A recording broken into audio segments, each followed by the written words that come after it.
નમસ્કાર, મંતવ્ય ન્યૂઝના ભવિષ્યલક્ષી કાર્યક્રમ કાલનો દિવસ કેવુંમાં આપનું સ્વાગત છે. હું છું આપની સાથે લખમા.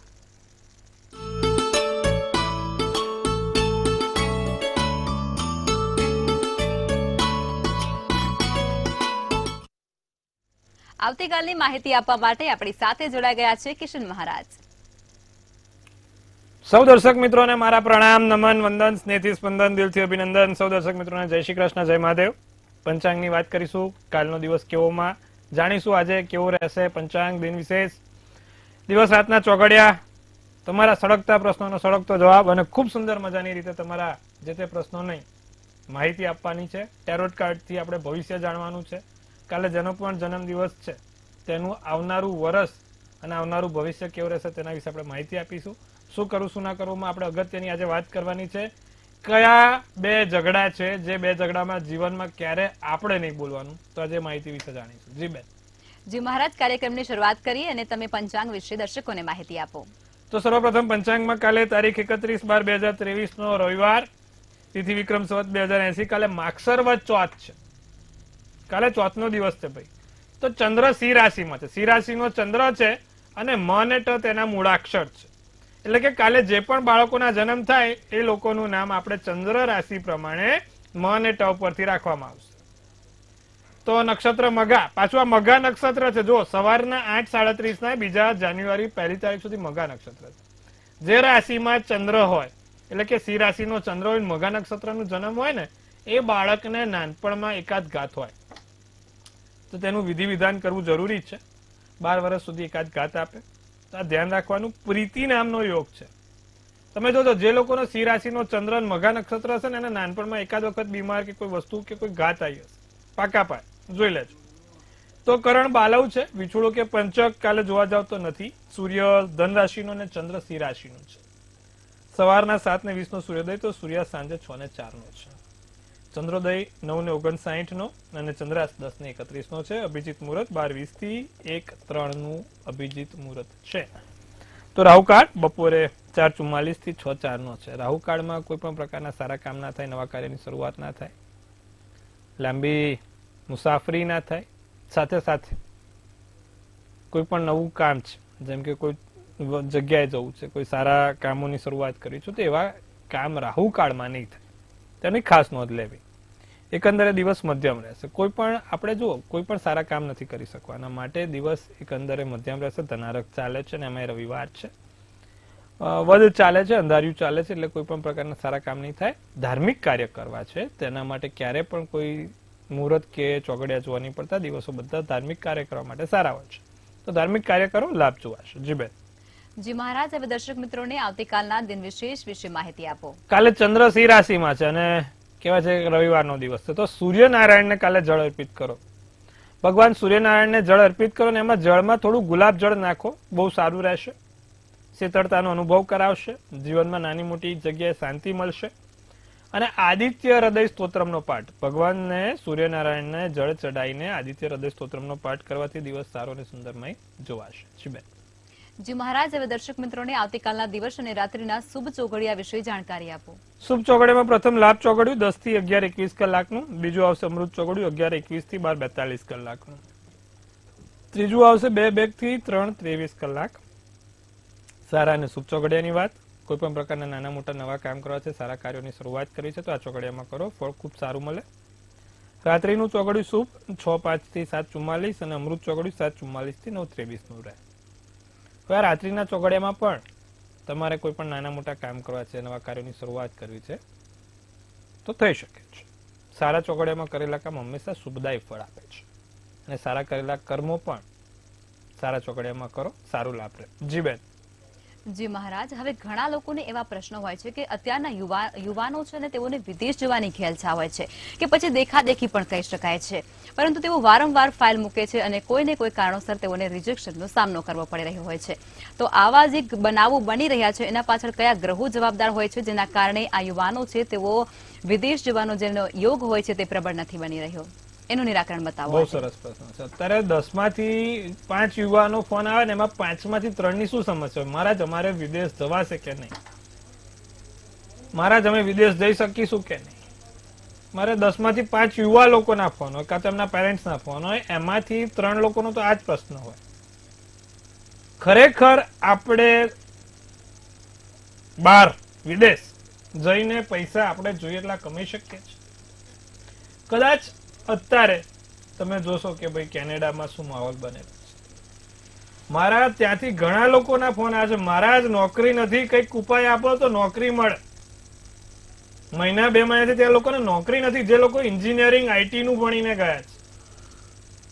સ્ટુડન્ટ વાળાની તો હાલત બેહાલ છે. મારા મળે છે તો 7 કલાકની 8 કલાકની નોકરી આખા અઠવાડિયામાં મળે છે. ઘરનું ગુજરાન બી ચલાવવું ભારે પડે છે, ઘરેથી પૈસા ઇન્ડિયાથી પૈસા મંગાવવા પડે છે. પછી મને થાય કે આ લોકોને એવી તો શું ઘેલછા હતી કે એમને પરદેશ જઈને આ કામ કરવાની સૂઝ પડી. એક મોભો, એક મોહ, બાર સમાજમાં બતાવવાની એક ઘેલછા કે ભાઈ મારો છોકરો પરદેશ છે. પણ તમારો છોકરો પરદેશ છે ત્યાં કેટલો ડિપ્રેશનમાં છે એ અહીંયા મારા જ જાણતા હોય, પરિવાર જાણતો હોય. મારી પાસે એવા ઘણા કિસ્સા છે કે જે છોકરાઓ ત્યાં ડિપ્રેશનમાં રહે છે. નથી એમને ભણવામાં ઠેકાણા, નથી એમને નોકરીમાં ઠેકાણા, શું કરવું શું ના કરવું ખબર નથી. કોઈ પણ દેશ છે, નહીં ખાલી આપણે કેનેડા, ઓસ્ટ્રેલિયા કે, અને હવે આ લોકો એવું કર્યું છે કે કાયમી તમે થઈ ના શકો. બહુ ઓછા છે, કેનેડા સિવાય તમે જુઓ તો બહુ ઓછા એવા દેશો છે કે જ્યાં કાયમી ધોરણ ઉપર તમે કહેવાય ને કે ભાઈ રહી શકો છો. બાકી ગોટો મારીને પાછું જવું પડે છે 5-10 વર્ષ. તો આપણે એવા તો કેવા ડોલરોમાં, કેવા પાઉન્ડમાં આપણે મોહી ગયા છે કે આપણને એવું થાય છે કે ભાઈ આપણે, અને આપણે સાબિત શું કરવા માંગે છે કે ભાઈ અમે પરદેશ જાય એટલે અમે કંઈક અલગ છીએ, અમે અલગ પ્રાણી બની જઈશું, અમે કંઈક અલગ બની જઈશું. તમે તો રહેશો મનુષ્ય જ, પણ તમારા વલણમાં ફેરફાર જોવાશે. પણ હવે નથી. હવે 10 માંથી 3 લોકો 4 લોકો પરદેશ જાય છે, અને પરદેશ જવું હવે પહેલાની જેમ કઈ આમ એક્સાઇટમેન્ટ વાળું કામ નથી. ઘણા લોકો જાય છે અને ઘણા લોકો એમાં સફળ પણ થાય છે. સફળ થવા પાછળ એમના ગ્રહો જવાબદાર હોય છે કે ભાઈ જયારે 9માનો માલિક 12મે મિત્ર બન્યો હોય કે એકબીજાની દ્રષ્ટિમાં હોય ત્યારે માણસને વિદેશની ભૂમિથી બહુ લાભ રહે. પણ જે લોકો અહીંથી બસ જવું જ છે કરીને જાય છે અને પછી એમને 1-2 વર્ષ પછી ખબર પડે છે કે મારાથી ખોટો નિર્ણય લેવાઈ ગયો છે, અને એમને લાખોનું ગોટાળું કરીને પાછું આવવું પડે, લાખોનો ગોટો મારીને પાછું આવવું પડે. કારણ કે એ તો હજારોમાં તો હોય નહીં, લાખોમાં જ હોય, અને 2-5 લાખ ના હોય, 15 લાખથી તો ચાલુ થાય બધું. તો ખરેખર પરદેશ જવું આપણા માટે યોગ્ય છે. આપણા દેશ ભારત, અહીંયા નો ડાઉટ કોમ્પિટિશન છે, પણ એમાં તકો પણ છે જ. તમે તમારી સાચી સમજણ શક્તિથી ભારત દેશમાં સૂઝબૂઝથી જો તમારી એ તકોને તમે હાસિલ કરી શકો તો અહીંયા પણ સારું એવું વર્ચસ્વ બની શકે છે. અહીંયા આપણે એટલા બધા સેક્ટર્સ ડેવલપ થઈ ગયા છે, અહીંયા એટલી બધી ફિલ્ડ ડેવલપ થઈ ગઈ છે કે દરેક ફિલ્ડમાં, દરેક સેક્ટર્સમાં અત્યારે ખૂબ પ્રગતિ છે. અમારે ત્યાં 2 દિવસ પહેલા એક યુવાન છોકરો આવ્યો અને એને બહુ સારો પગાર હતો. મેં કીધું તમે શું કરો છો? તો કે મેં બાયોજેનેટિક્સમાં એના બેક્ટેરિયા શોધવાનું કામ કર્યું. મેં કીધું ભાઈ આવું તો મેં પહેલી વાર સાંભળ્યું, બાયોજેનેટિક્સમાં પણ તમે બેક્ટેરિયાસ બનાવો છો? કે હું પોતે બેક્ટેરિયાસનું એ કરું છું, અને એનો સારામાં સારો પગાર છે. એવું નથી કે આપણને અહીંયા પગાર સારો નથી મળતો, અહીંયા છે, પણ અહીંયા એની તકો છે. હવે બાયોજેનેટિક્સમાં આપણે કહેવાય છે કે બહુ ઓછા લોકોને ખબર હશે કે બેક્ટેરિયાસનું શું થાય, પણ અહીંયા ખૂબ વિશાળમાં એની તકો છે, ઓપોર્ચ્યુનિટીઝ છે. તો આવી રીતે બીજી બધી ફિલ્ડો છે કે જ્યાં આપણને એ તકો સારી મળે છે, પણ કદાચ આપણે સંશોધન નથી કરી શકતા, કાં તો કદાચ આપણને એવું લાગે છે કે અહીંયા જવાથી કોઈ મતલબ નથી. આપણે શોર્ટકટમાં ડોલર એકના સામે કહેવાય છે કે ભાઈ 80 થતા હોય તો વાંધો શું છે, પણ ત્યાં 80ની સામે ખૂબ મહેનત છે, અને એ ત્યાંનો રૂપિયો ત્યાં જ સમાઈ જાય છે. ત્યાંનો રૂપિયો ત્યાં સમાઈ જાય છે, અને નવેસરથી એકડેસરથી એક ઘૂંટવો પડે છે. કોઈ સપોર્ટ નથી અહીંયા. એટલીસ્ટ તમારા ફેમિલીનો સપોર્ટ, આજુબાજુના વર્તુળનો સપોર્ટ હોય છે. તમને ના ખબર તો મારા ત્યાં અમેરિકાના કોલ્સ આવે છે, લોકો મારી જોડે ખાલી વાત કરે ને તો કે ભાઈ એમને સારું થાય, કારણ કે અહીંયા કોઈ વાત કરવા વાળું નથી, કોઈ મિત્ર વર્તુળ નથી, કોઈ ફેમિલી નથી. એ લોકો કલાક વાત કરે મારી જોડે. હું કહું ને $1 આપવા દે, પણ કે મારે જ અહીંયા અમારી પાસે કોઈ છે જ નહીં, તો સાચી માહિતી આપનાર નથી, સાચું જાણકાર નથી કોઈ, શું કરીએ? તો ત્યાં પરદેશમાં પણ આવા બધા ઘણા ડ્રોબેક્સ છે. આજે આપણે એક સોશિયલ પ્રાણી કહેવાય કે ભાઈ વી આર હ્યુમન બીંગ્સ. આપણને કોઈ જોડે વાત ના કરે, એક દિવાલમાં તમને સ્વર્ગમાં બેસાડે પણ સ્વર્ગમાં કોઈ બોલવા વાળું ના હોય તો સ્વર્ગ પણ તમને નરક લાગવા લાગશે. એવું જરૂરી નથી કે આપણે પરદેશથી જ નવી તકો લઈ શકીએ, અહીંયા પણ છે. એક વખત રિજેક્ટ થઈ અને એક તો પેલી આ એક્ઝામ છે, આ લોકોની એક્ઝામમાં મારી પાસે બહુ આ લોકો, કારણ કે સૌથી વધારે આપણે આમાં રિસર્ચ છે અને લોકો મને એટલા અપ્રોચ બી કરે છે. કોઈ માણસ 100 માંથી 2 જણ જ એવા છે કે જે એક જ વખત પેલી ફોરેનની IELTS ની એક્ઝામમાં નીકળેલા છે, બાકી 2-3 વાર આલવી જ પડે છે. 100 માંથી 2 જણ જ એવા છે. મારા અમે 3 વાર આપી, 4 વાર આપી, એટલે પાછી એ નેગેટિવિટી માથા પર લેવાની, ડિપ્રેશન લેવાનું. એની જગ્યાએ અહીંયા તમે કોઈ એવી સારી પરીક્ષાઓ આપી હોત તો ક્યાંક ને ક્યાંક આંકડો. એટલા માટે થઈને આપણે અહીંની ભારતમાં સારી એવી તકો શોધો, પોતાનું કોઈ વેન્ચર ચાલુ કરો, સારી નોકરીની તકો કરો. માટે થઈને વિદેશની ઘેલછા, જો તમને એકાદ વખત રિજેક્શન થાય, 2 વખત રિજેક્શન થાય, તો સમજવું કે ક્યાંક ને ક્યાંક ગ્રહો સાથ નથી આપતા, કે ક્યાંક ને ક્યાંક નસીબ સાથ. ગ્રહો અને નસીબ બંને એક જ વસ્તુ છે. જે લોકો બહુ ભણેલા, જે લોકો નસીબ કહે છે, જે છે બધા કહે છે ગ્રહો કહે છે. ગ્રહ ને નસીબ બંને વસ્તુ એક જ છે સાહેબ. એટલે કે નસીબ સાથ નહીં આપતું, તો એની પાછળ આપણે બીજું તારણ શોધવું પડે, કાં તો પછી એની પાછળનું કોઈ સંશોધન કરવું પડે. કહેવાનો મિત્ર મારો એક જ છે કે આપણે ભારતમાં રહીને કંઈક નવું પોતાનું ચાલુ કરીએ, કોઈક નવી વસ્તુઓનું વેન્ચર કરીએ, કોઈ નવી વસ્તુઓ પર આપણે પ્રકાશ કરીએ તો ચોક્કસથી આગળ આવશે. અને જો પરદેશ જવું છે તો એના માટે તમારા સારા ગ્રહો જોઈએ. કોઈ સારા જ્યોતિષને બતાવીને તમે કહી શકો છો કે ભાઈ આ માણસ પરદેશ જશે કે નહીં, એને પરદેશની ભૂમિથી લાભ છે કે નહીં. તો એ પણ દેશ છે. પણ જો તમે ગેલછામાં જતા હોય, દેખાદેખીમાં જતા હોય, તો આજે નહીં તો કાલે તમારા માટે નુકસાનકારક રહેશે, તમારા પરિવાર માટે નુકસાનકારક રહેશે. તો એ વસ્તુથી ચેતવવાનું છે. અને માત્ર તમે એવું મગજ ઉપર ફિટ કરીને બેઠા છો કે હું પરદેશ જઈશ એટલે કરોડપતિ થઈ જઈશ, તો ક્યાંક ને ક્યાંક તમારી ખોટી ભ્રમણા હોઈ શકે છે. કારણ કે મારી પાસે બહુ બધા એવા કેસો છે કે જે 15 વર્ષથી 20 વર્ષથી રહે છે, બંગલો નથી બન્યો હજી, એ લોકો પણ હજી સરાઈવ કરે જ છે. હું તમને નેગેટિવિટી નથી નાખતો, પણ જે સત્ય છે એનું તમને અરીસો બતાવું છું. માટે ત્યાંના પરદેશની ભૂમિથી નસીબનો સાથ પણ હોવો જોઈએ, અને પરદેશની ભૂમિથી નસીબનો સાથ હોય તો 100% બહુ આગળ વધો, એમાં કોઈ શંકાને સ્થાન નથી. પણ પુષ્કળ મહેનત બી જોઈશે. જીવનમાં હંમેશા યાદ રાખવું કે કોઈ એક વસ્તુને પકડીને ક્યારે આપણે ગાંઠ બાંધીને આગળ નહીં વધવું. માણસ છે ને, કહેવાય છે કે 2-3 જગ્યાએ ફેલ થાય તો એનું મિનિંગ એવું નથી કે એની જિંદગી અટકી છે અને એની પાછળ રચ્યું પચ્યું રહ્યું. તમે કોઈક નવા રસ્તા, નવી જગ્યાઓ પણ મળશે જ્યાં તમે એના કરતાં પણ સારી જગ્યા પર પહોંચી શકશો. અમુક વખત તમે ઉદાહરણ જોતા હશો કે ભૂતકાળમાં એવી ઘટનાઓ બની હશે, તમને એવું લાગ્યું હશે કે મારી લાઈફ સ્ટોપ થઈ છે, અને 2-5 વર્ષ રહીને તમે જોશો કે કોઈક સારી જગ્યા ઉપર હશો, તો કોઈક જગ્યાએ તમારી ફાઇલ રિજેક્ટ થાય, કોઈક જગ્યાએ તમારી ના આવે, તો એનો ઇટ ડઝન્ટ મીન કે યુ આર સ્ટોપ અથવા you are failure. There is something always better. હંમેશા કંઈક નવું અને કંઈક સારું તમારા માટે ભગવાને કરેલું છે, ભગવાને રાહ જોવડાવી છે તમને. સમય આવશે, દશા આવશે, મહાદશા આવશે, એની ચોક્કસથી લાભ રહેશે. તો ક્યારે પણ આ વસ્તુ નહીં કરવી અને જીવનમાં હંમેશા પ્રગતિમય રહેવું. જી બેન. જી મહારાજ, હવે આપણે રાશિ ભવિષ્ય તરફ આગળ વધીશું. પ્રથમ 3 રાશિ એટલે કે મેષ, વૃષભ અને મિથુન રાશિના જાતકોનો આવતીકાલનો દિવસ કેવું રહેશે તેના પર માહિતી આપો. મેષ રાશિને કાલે નોકરીમાં તમારું વર્ચસ્વ વધે, ખૂબ સારું મજાનું નોકરીમાં વર્ચસ્વ વધે, કોઈ યોજનાઓ બને. ક્રોધ ઉપર નિયંત્રણ રાખજો. ઉધાર આપેલા પૈસા પાછા મળશે. સિલ્વર શુભ કલર, શુભાંક 1. વૃષભ રાશિને વિદ્યાર્થીઓના અભ્યાસમાં બેદરકારી રહે. પ્રેમી સાથે વાતચીતનો ક્યાંક ને ક્યાંક અભાવ જોવાય છે. ઉતાવળિયા ધનહાનિ ના થાય તેનું ધ્યાન રાખશું. મનને નિયંત્રણમાં રાખવું જરૂરી છે. સફેદ શુભ કલર, શુભાંક 3 છે. મિથુન રાશિને મન પરેશાન રહે, મનમાં નાની મોટી પરેશાની ચાલ્યા કરે. અચ્છા, મનમાં હિતની ભાવના જાગે, નાની મોટી કોઈ હિંતાની ભાવના જાગે. યોજનાઓ આઈને અટકી પડે, છેક સુધી આવેલું કામ અટકી પડે, પૂરું ના થાય. નાના મોટા કોઈ સમસ્યામાં ક્યાંક ને ક્યાંક તમે અટવાઈ જાઓ. પારિવારિક સમસ્યા જોવાય છે. કેસરી શુભ કલર, શુભાંક 8 રહેશે. જી બેન. જી મહારાજ, હવે આગળની 3 રાશિ એટલે કે કર્ક, સિંહ અને કન્યા રાશિના જાતકોનો આવતીકાલનો દિવસ કેવું રહેશે તે જણાવો. કર્ક રાશિના ઘરમાં મહેમાનો આવતા જતા રહેશે. બીજું કે સંપર્કો તમારા નવા વધશે, નવા વ્યક્તિઓ જોડે સંપર્ક રહેશે. વિરોધી તમારી સામે નબળા પડી શકે છે. કામનો બોજો રહેશે. બદામી શુભ કલર શુભાંક 5. સિંહ રાશિને પ્રેમી સાથે વિવાદ નથી કરવાનો. સિંહ રાશિ વાળા પતિ પત્ની પ્રેમી સાથે કોઈ વિવાદ ના કરતા.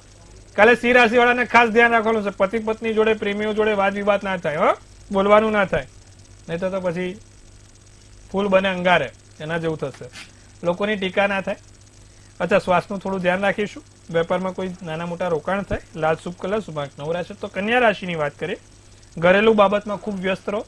પારિવારિક સભ્યોને પ્રેમ મળતો રહેશે અને વૈવાહિક સંબંધમાં મુલાકાત રહેશે. નાની મોટી કોઈ સફળતા જોવાય છે. બ્રાઉન શુભ કલર શુભાંક 6 રહેશે. જી બેન. જી મહારાજ, હવે સમસ્યાઓ સાથે કોલર આપણી સાથે જોડાઈ ચુક્યા છે. હેલો. હેલો, જી બેન. મારા દીકરાનું પૂછવાનું. જી, જન્મ તારીખ, સમય અને સ્થળ જણાવો. 19/11/2001. જી, સમય સમય બપોર 4 વાગે. સ્થળ અને પ્રશ્ન બંને જણાવો. રાજુલાનું પ્રગટાણા. જી, પ્રશ્ન ભાઈ કેવું રહે ને નોકરીમાં જઈ સફળતા મળશે. લગ્ન યોગ કેવા રહે. મંગળ છે બેન, અને મંગળ મકર રાશિનો છે અને શનિ વૃષભ રાશિનો છે. શનિ શુક્રના ઘરનો છે અને મંગળ ખૂબ સારો છે અને ચોક્કસથી કોઈ સારી જગ્યાએ લાભ થાય. સરકારના ક્ષેત્રોથી કાં તો પોતાની નેતૃત્વની લીડરશિપ કંપનીઓમાં એક ખૂબ આગળ પડતો રહેશે. ચિંતા કરવાની કોઈ બાબત નથી. નિત્યક્રમ પ્રમાણે દર શનિવારે અને ખાલી પીપળે સરસ્યાના તેલનો દીવો કરજો. કહેજો, કરવાનું લાભ રહેશે. જી બેન. જી બેન. જી મહારાજ, હવે આગળની 3 રાશિ એટલે કે તુલા, વૃશ્ચિક અને ધન રાશિના જાતકોનો આવતીકાલનો દિવસ કેવું રહેશે તેના પર માહિતી આપો. તુલા રાશિનો દિવસ ખૂબ રોમાંચિક રહે. તણાવ ઓછું રહેશે. કાર્યસ્થળમાં પ્રગતિ ચોક્કસથી જોવાય છે. પ્રવાસ કરવામાં ક્યાંક મુશ્કેલી આવે. વાદળી શુભ કલર શુભાંક 4. વૃશ્ચિક રાશિને કોઈ મોટા સોદા પાર પડે. વિવાહિત જીવન સુખમય રહે.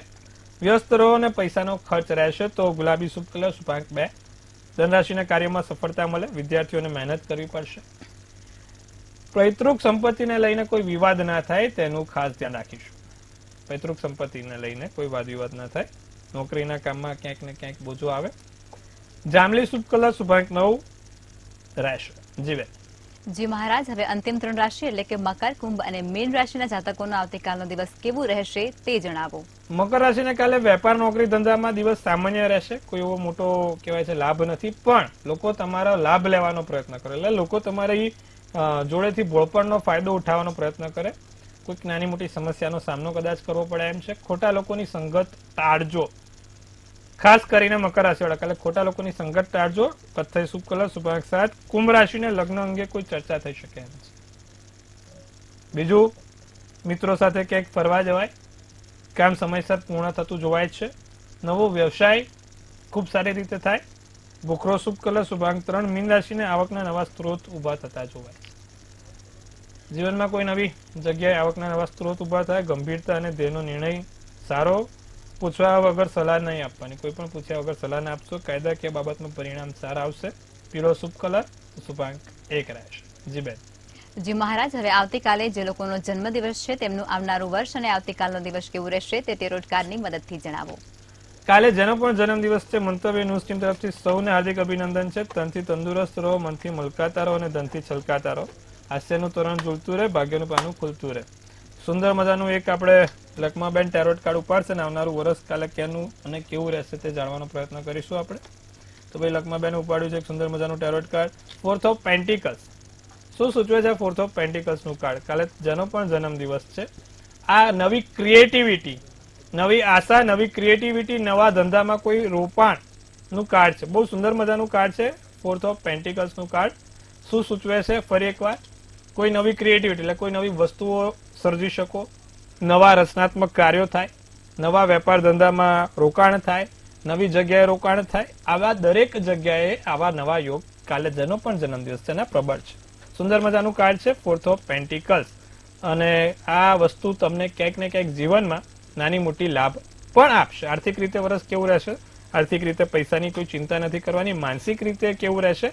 માનસિક રીતે કોઈ ત્રીજું વ્યક્તિ જીવનમાં તમારા બંને પ્રેમી કે તમારા પતિ પત્નીના વચ્ચે કોઈ ઝઘડા ના કરાવે તેનું ખાસ ધ્યાન રાખજો. ફરી એકવાર કહું છું, ત્રીજી વ્યક્તિથી થોડું ચેતતું રહેવાનું છે. પતિ પત્ની જોડે કે પ્રેમી જોડે કોઈ તમને હેરાન ના કરે અને શારીરિક રીતે તમારા ઘૂંટણને લગતી કોઈ સમસ્યાનો ઉદ્ભવ ના થાય તેનું ધ્યાન રાખશું. વર્ષ એકંદરે સારું છે. શું કરવાથી લાભ થશે તો કાલે જેનો પણ જન્મદિવસ છે દર રવિવારના દિવસે ગાયત્રી માતાને કમળનું ફૂલ અર્પિત કરે. વર્ષ સારું ને સુંદર જશે. તમારી આજુબાજુમાં ગાયત્રી માનું મંદિર હોય ત્યાં કમળ રવિવારે આપી દેવાનું છે. જી બેન. જી મહારાજ, સમસ્યાઓ સાથે કોલર આપણી સાથે જોડાઈ ચુક્યા છે. હેલો હેલો હેલો મંતરી દર્શન પછી બોલો છો? બોલો. હેલો હેલો, જી અમે બેન. લોકો અહીંયા વેરાવળથી બોલીએ છીએ. બોલો. જી અમારા ધંધામાં કઈ ચાલતું નથી ને લક્ષ્મી ઘરમાં તકતી નથી. જન્મ તારીખ બોલો બેન. મમ્મી જન્મ તારીખ?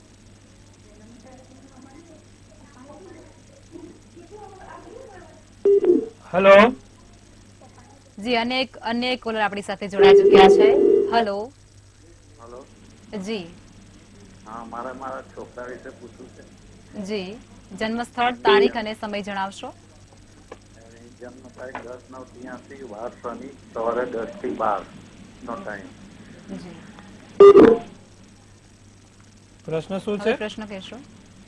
એમના લગ્નના કંઈ મેળ નથી આવતો. અને સાહેબ રાહુ જી તુલા રાશિનો ચંદ્ર છે ને રાહુ 7મે છે ને પણ વૃષભ રાશિનો મૃગશીર્ષ નક્ષત્રનો છે. 7મે રાહુ કેતુ કે કોઈ પણ પાપ ગ્રહ લગ્નમાં રૂકાવટ કરાવે. નિત્યક્રમ પ્રમાણે એક રાહુ કવચનો પાઠ કરાવવાનો. દરરોજ જેને કહેજો કબૂતરને મગ નિત્યક્રમ પ્રમાણે ખવડાવવાનું રાખે, ચોક્કસથી લાભ જોવાશે. જી બેન. જી મહારાજ, અમારી સાથે જોડાયા અને દર્શકોને આટલી સરસ માહિતી આપી તે બદલ ધન્યવાદ. ખૂબ શુભેચ્છાઓ.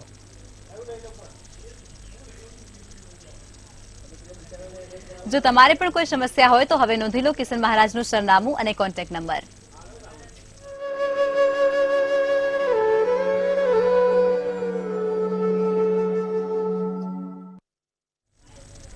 મંતવ્ય ન્યૂઝના ભવિષ્યલક્ષી કાર્યક્રમમાં આજે બસ આટલું જ. નમસ્કાર.